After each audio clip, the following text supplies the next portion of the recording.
This is Jeremy Jorgensen, host of the HoET266 podcast, proud member of the Education Podcast Network.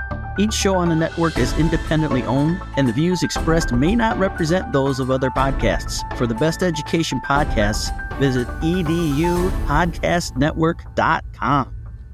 Coming up on episode 266 of the House of EdTech podcast, I'm kicking off 2026 by moving beyond the noise and focusing on 6 high-utility tools that will actually move the needle for you as an educator. Strike up the band.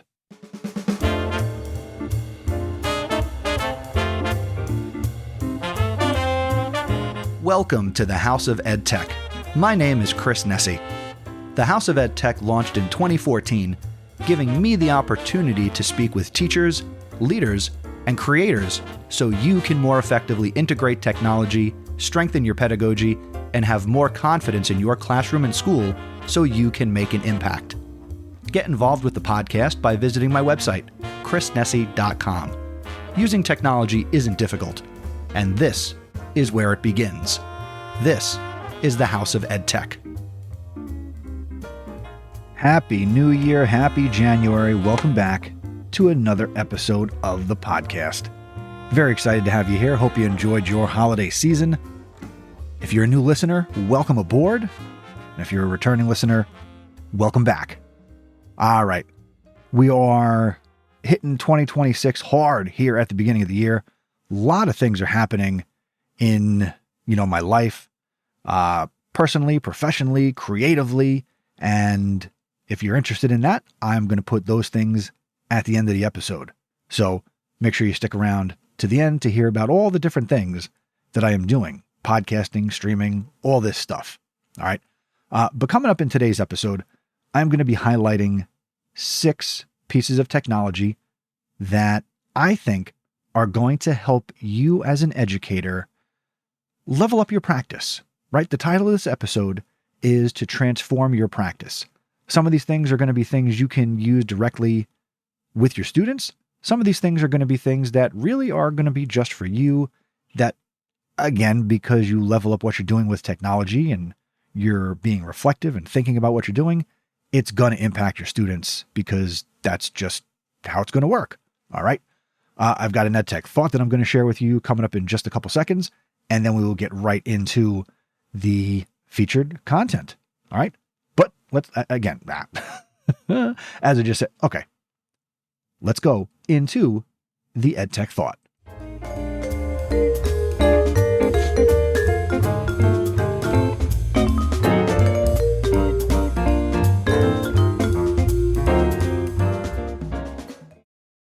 Let's kick off this first EdTech thought of 2026 by talking about the elephant that exists in many classrooms, and that is the widening, and that might even not be a big enough word to describe it, the widening education gap. We've all felt it. You walk into a room where every student has a powerful device in front of them, yet the energy feels flat. Even though we are currently living through a period where high fidelity, interactive, and hyper-personalized digital worlds our students inhabit outside of school are light years ahead of, for some, the digital worksheets that they often encounter inside our classrooms. In 2026, we aren't just competing with other students for attention. We are competing with sophisticated algorithms designed to keep them stimulated. When the gap between a student's digital life and their school life becomes a chasm, they don't just tune out, they check out. The mistake that we are making as educators over the last few years is thinking that more screen time equals more engagement. But as we have seen, and I see it every day, sitting a student in front of a device to passively consume content is just a high-tech version of a lecture. To shrink this gap in 2026, we have to move from consumption to contribution and creation. Here's a strategy that I think will help us all close the gap. and I'm calling this the 80-20 producer. Take a look at your lesson plan for the coming week. Challenge yourself to ensure that for every 80% of the time that students spend time consuming information, they are spending at least 20% of their time creating something that has life outside the gradebook. When we ask students to be creators, to build, to record, to design, or to solve a real-world problem, the engagement gap will begin to shrink because the why becomes clear. Students don't check their phones when they are in the middle of a recording session for a project or an assignment that they care about. They don't drift off when they are troubleshooting a 3D design that is going to be printed and potentially used for an actual purpose. The strategy is simple. Give them a job to do, not just a task to finish. In 2026, engagement isn't about the shiny factor of the tool. It's about the agency of the student. When we shift the focus from look at what this app can do to look at what you can do with this app, we stop competing with the digital world and start using it to empower the human one. So as you head into your classroom next time, look for that 20%. Look for that one moment where you can step back, hand over the digital keys, and let your students build something and do something.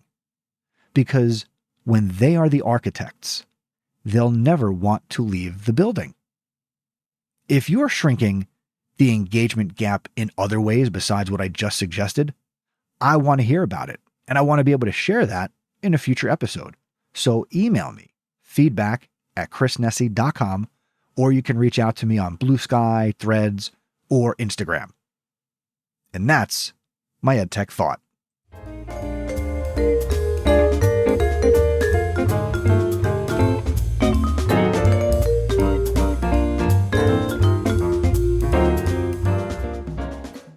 All right, let's get into this episode's featured content. And this is on the heels of the 2025 EdTech Smackdown, which, by the way, fantastic episode. If you haven't listened to that episode, make sure you go back and listen to episode 265. If you want the show notes for that episode, go over to my website, chrisnesi.com/265. It'll have all the links to everything. And that'll be true for this episode. So if you want the links to the things that I'm talking about today, go to the website, chrisnesi.com/266. Okay, let's get into these 6 tools. And I'm going to tell you what they are right off the bat. Today we are talking about HoET, FigJam, Canva, CurryPod, Pear Deck, and Nearpod because they all kind of blend together, Google Keep, and Padlet. Let's get into it. Let's start with feedback, because for most of us, feedback is the one thing that is so important as a part of what we do as educators. And it's also the thing that is, well, I don't know if it's the thing, but it is certainly something that is very time consuming. We know that feedback matters. We know it helps students grow. But when you're staring at a stack of assignments, physically or digitally, it's easy for feedback to turn into something short, rushed, or purely transactional. That's where a tool like HoET can help you level up. Not by doing more, but by doing feedback differently. If you're not familiar, HoET allows you to leave quick voice comments directly inside of a tool like Google Docs, Slides, and many learning management systems. Instead of typing a paragraph, you can just speak naturally, explain your thinking, clarifying your expectations, and adding tone that text just can't capture. What I love about this the most is that voice feedback, and it's not just because I'm a podcaster, it takes less time than typing, but feels far more personal to the person, the students, who are getting it. They can hear encouragement. They hear clarity. They hear a real human on the other side of their work. And this isn't just about convenience. It's also about accessibility. Many students process spoken feedback more easily than written comments. Plus, MOTE includes transcription, which means students can listen, read along, and revisit feedback in a way that works best for them. This is a great example of what leveling up in 2026 can actually look like. You're not reinventing your grading system. You're not changing the assignment. You're simply choosing a tool that reduces friction and increases the impact. So here's a level up question for this tool. Where in your workflow could your voice be more effective than your keyboard? Because sometimes the smallest shift, like how feedback is delivered, that can make the biggest difference for our students. Let's talk about leveling up tip and tool number 2. Let's talk about collaboration, because learning doesn't happen in isolation. I didn't even plan to rhyme that. In 2026, one of the biggest ways that we can level up as educators is by making thinking visible. Enter FigJam. If you're not familiar, FigJam is a digital whiteboard designed for teams, for groups, for classrooms, and it allows you to brainstorm, organize, and co-create in real time.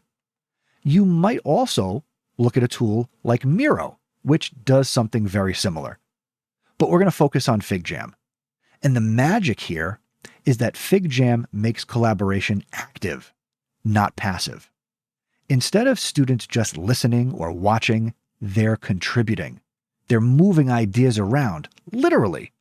They are connecting concepts and seeing everyone else's thinking unfold. That process alone is a game changer for engagement. Now, for educators, this opens up all kinds of possibilities. For example, you can run brainstorming sessions without the chaos of sticky notes falling off the walls. You can co-plan projects with students or colleagues. You can capture student reflections visually. And you can facilitate asynchronous group work or discussions in a single shared space. And here's why I call this a level up tool.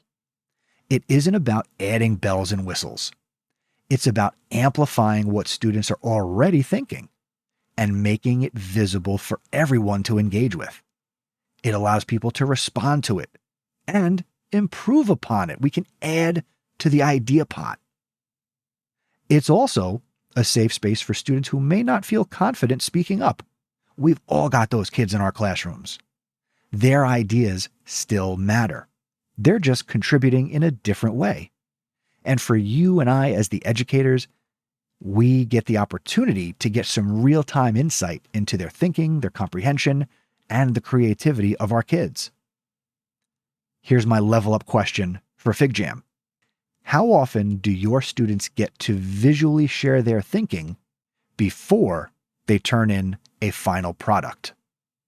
Sometimes, all it takes to raise engagement and collaboration is a space where students can see, move, and connect ideas freely. That's what FigJam can do for you. Now let's talk about how to level up tool number 3. This is an oldie but a goodie, and it's never going away, at least as far as I know. Let's move into the realm of creativity. Because in 2026, students don't just need to consume information. They need to create, communicate, and I'll stop there with some of my C's. They need to share what they've learned. And that's where Canva comes in. Now, most educators know Canva for presentations, posters, but it is so much more. And it's really become a full communication and creation platform. It's a place where students can tell stories, share ideas, and express learning in ways that go way beyond the text that they're consuming or the videos that they might be watching. And here's what makes it powerful. Canva gives students and us as educators tools that are so stupid easy to use to visualize concepts, make infographics, create digital portfolios, or even design newsletters. The possibilities, they're endless, let's be honest. And when we create, we're not just showing knowledge, whether it's us or the students. The students specifically are learning how to communicate clearly and professionally. Now, for us, it opens up opportunities. For example, you could have students turn research into infographics or other explainer graphics and visual products. You could have students create digital portfolios to track their growth. You could assign social style projects and teach students about ethical sharing and media literacy. You could also design classroom or school-wide communications that students contribute to.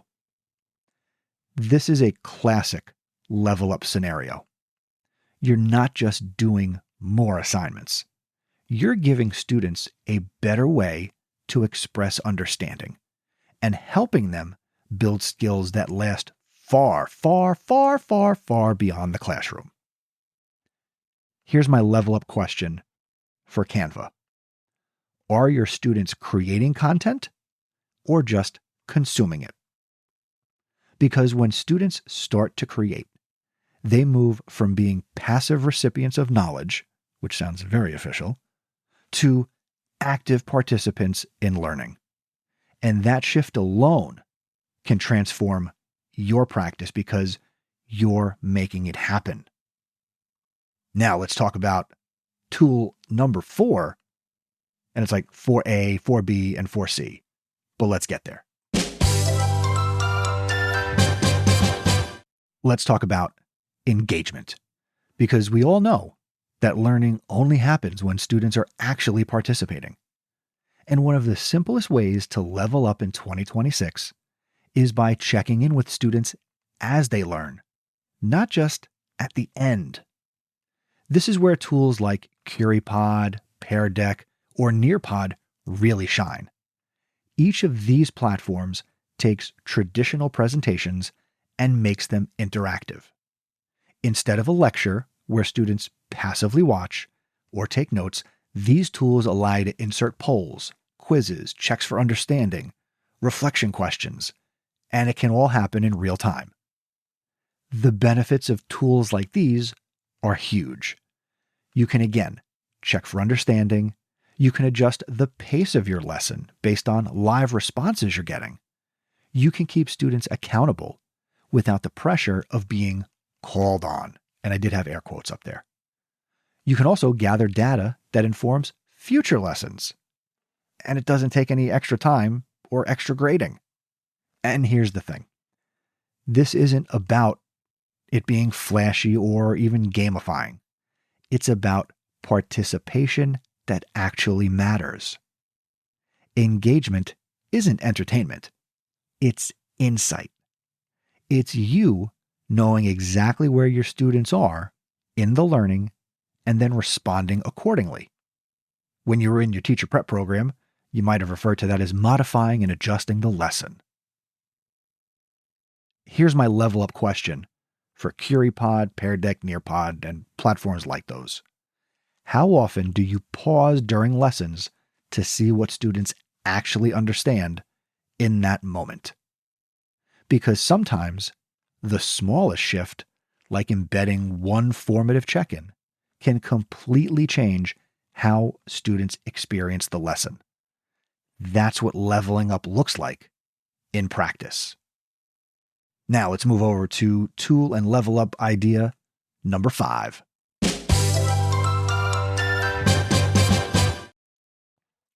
Let's talk about organization. January is a great time to get organized. We don't have to wait to do spring cleaning. One of the biggest challenges for educators in 2026, and really for all time, is managing all the moving parts: lesson plans, assignments, meetings, personal tasks. And that's where a simple tool like Google Keep can make a huge difference. Google Keep is lightweight, flexible, and easy to access from any device. It's basically a digital sticky note system, but with a lot of power behind it. You can jot down quick reminders, create checklists, or even capture ideas as they come. And you don't have to open a heavy system, you don't have to switch tabs. It's in the browser, it's on the phone, on the iPad. Google Keep is accessible everywhere. Here's how you can really use it to level up. Keep track of lesson ideas as they pop up randomly. I get lesson plan ideas all the time. I'm out at the store, I'm here, I'm there. The brain never stops. You can create to-do lists for the day, for the week, for the month. Feels good to check things off the list. You can share notes with colleagues or teaching teams. You can even set reminders for grading, planning, and meetings. What makes this a true level up, honestly, is its simplicity. You don't need a complicated system to stay organized. Just a tool that fits seamlessly into your workflow. Less friction means more focus on the instruction and student learning. Here's my level up question for Google Keep. Where in your day could a simple, portable system reduce mental clutter and help you focus on teaching?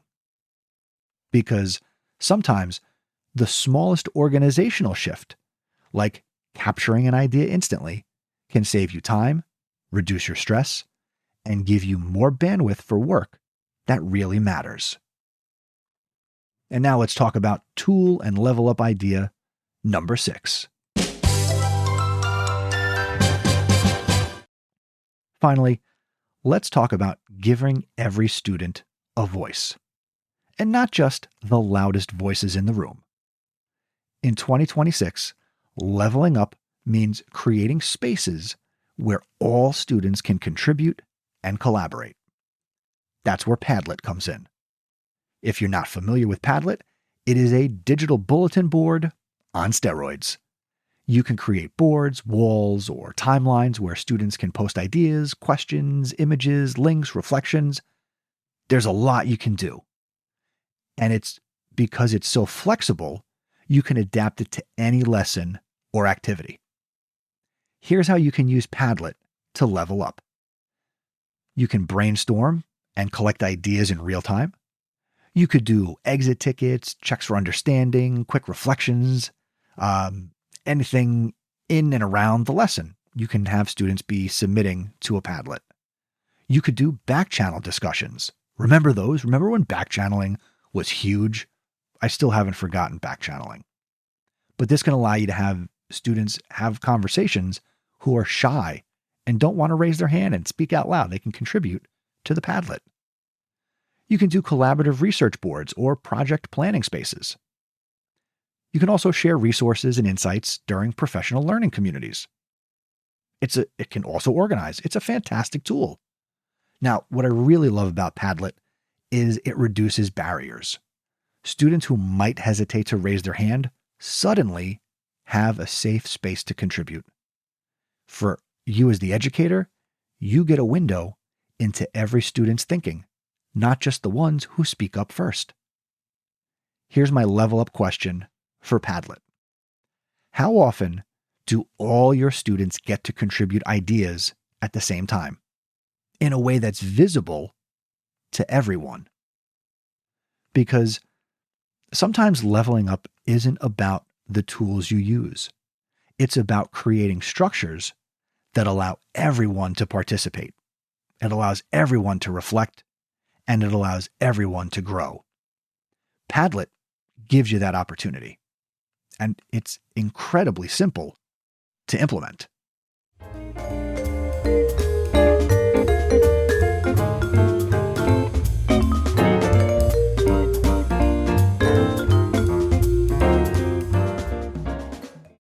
So there you have it. 6 tools to help you level up in 2026. From giving more personal feedback with HoET to making thinking visible with FigJam, empowering student creativity in Canva, boosting engagement with a CuriePod, a Pear Deck, or a Nearpod, and staying organized with Google Keep. And of course, amplifying student voice through Padlet. Each one is a small shift that can make a big difference. But here's the most important part. It's not about using all 6 of these tools. It's about choosing one thing, trying it intentionally, and then reflecting on the impact. Leveling up isn't about more work. It's about smarter, more intentional practice that improves the learning experience for your students, and sometimes for yourself as well. Now, I want to hear from you. Which tool or tools are you going to try first? How are you planning to level up your teaching in 2026? You can share feedback, ideas, and success by heading to chrisnessy.com/feedback, or, I would love this, leave a voicemail. Go to chrisnessy.com/voicemail. I'll be reading and sharing responses in future episodes because your voice is a vital part of this community. Remember, the goal here is not perfection. It's curiosity, it's reflection, and it's the small steps that lead to meaningful change. Pick one tool, give it a try, and see what happens. That's how real transformation takes place. As always, if you have found the episode valuable and you're interested in talking more about this, I do also have a Discord community. You can go to chrisnessy.com/Discord. And I would love it if you did that. Be a part of this community in 2026, and let's keep these conversations going.